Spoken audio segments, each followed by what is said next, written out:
All right, I'm back with some more crypto airdrop alpha for you. So let's not waste any time and hop right into it. Now, the first thing that I wanted to talk about today is data ownership protocol. I don't know if you remember this one. This was a free/testnet airdrop campaign that I spoke about a few months ago, and the token is now actually tradable. So you can now actually transfer the DOP token between different wallets, and you can currently deposit it on Bybit and MEXC, I believe, in advance of trading, which goes live tomorrow. However, if you do want to sell it already, there is a liquidity pool that's been set up on Uniswap. I don't even think it's from the team themselves, but it doesn't matter because there's liquidity in it. So if you're interested in selling your DOP tokens immediately before the listing actually goes live on the centralized exchanges tomorrow, you can currently do that on Uniswap. And then yes, as of tomorrow, July 5th at 8 a.m. UTC, this is going to be live and trading on exchanges like Bybit. So I'm not sure what's going to happen to the price of this one. I kind of suspect that it's going to dump once the majority of people realize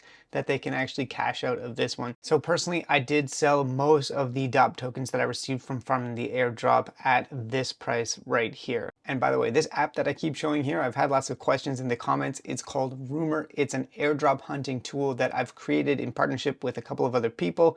We've got the Rumor Mill where we post time-sensitive alpha, and we've also got a calendar to keep track of important dates, as well as a database of projects, and you can sort by your projects. Now, if you want to get free access to this and check it out, I'm going to give away a couple of free access codes. So I'm going to throw a link down below in the description, and you'll have to just do one thing on Twitter in order to qualify for that giveaway. So if you want to get free access to Rumor, check that link out down below. All right, moving on now, let's talk about INFINEX. So this one I've spoken about a few times on the channel. The crate run is currently ongoing, and if you've been farming this one up until now, you can start opening those crates that you've been earning for depositing funds into INFINEX. So yeah, you're trying to earn rewards in the form of actually different payouts, but then the big ticket item you're trying to win out of these is the patron NFT whitelist mint tickets. So definitely go and check if you have some crates to open up and see what you got in them. Also, if you haven't started farming INFINEX yet, there is still slightly less than a month. So this one is going to be going for about 4 more weeks, I think 25 or 26 days.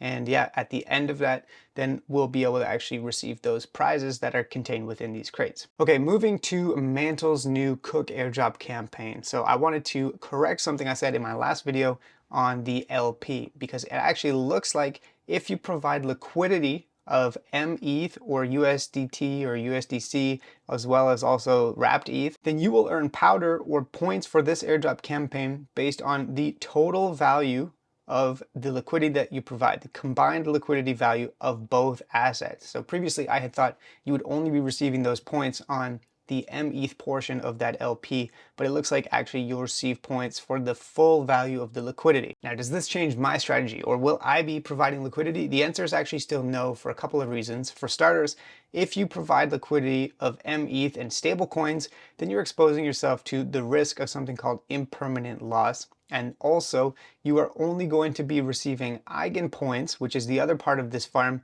for the METH portion of that LP. 100% that is the case. Now, if you provide liquidity with wrapped ETH and METH, you won't experience a permanent loss, but still there's that issue of only being eligible for eigen points based on the METH portion of the deposit. And then the final part of this equation is that you can't use leverage if you're using liquidity pools. And so that means that 40x powder per day is the max that you could receive.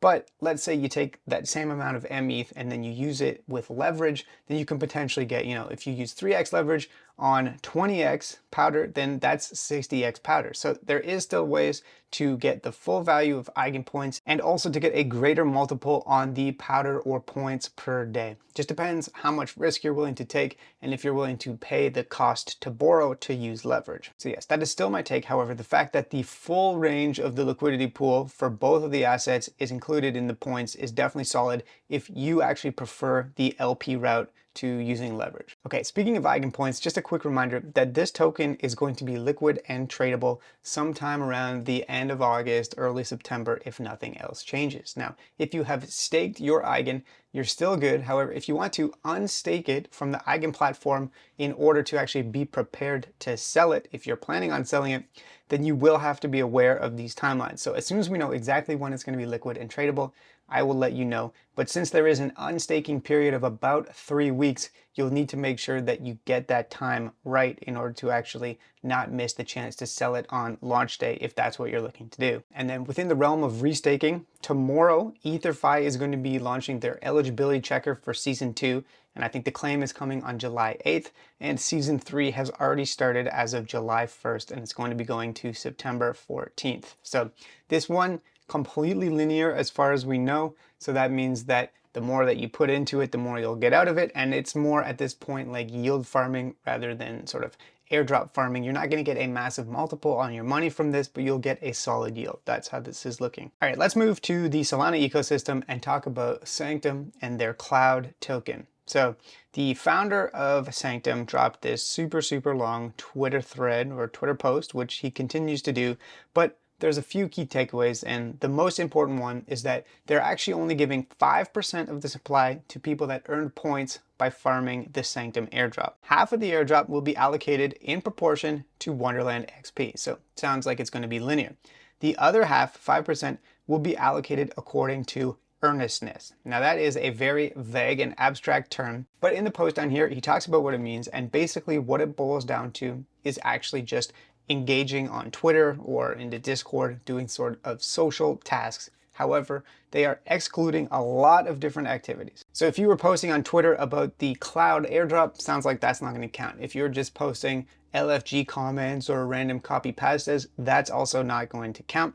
And by the sounds of it, there's going to be actually a pretty small number of people that qualify for this, and they're going to share 5% of the total token supply. So honestly, that is a absolutely massive percentage, and the fact that they're only giving 5% to capital is a little bit stingy in my opinion. 5% to people for simply engaging on Twitter and in the Discord.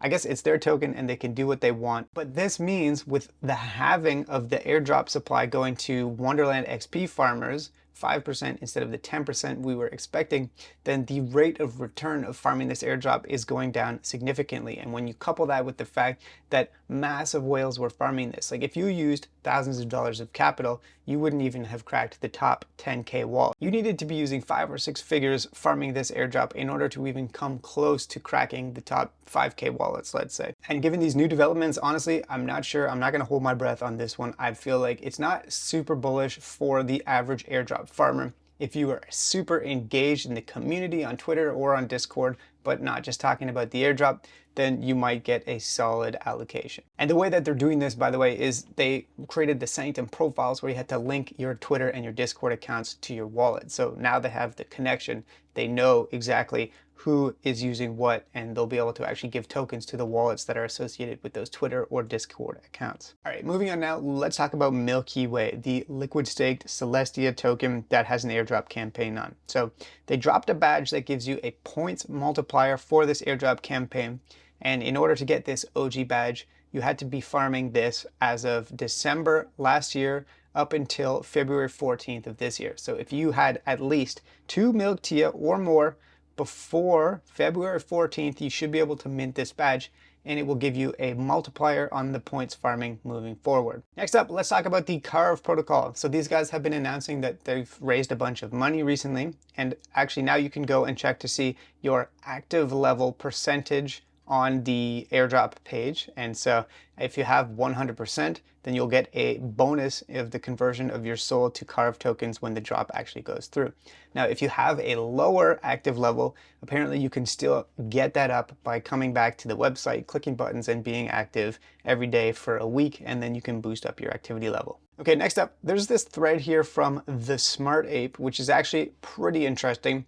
And what he's done here is he's listed the top 40 most funded projects that have not yet launched tokens. So I think this is an interesting list, and you can use stuff like this as kind of a way to assess the value or the priority level of farming certain different airdrops. A lot of these I'm pretty sure you've seen before, and I've definitely spoken about most of them because they're pretty high priority airdrops, but there might be some on the list here that you haven't heard of, and it could be a good place to start. Do some research and figure out if you want to actually farm it. So that is it for today's airdrop alpha. Hopefully you found this useful. As always, thanks so much for watching, and have yourself a great day.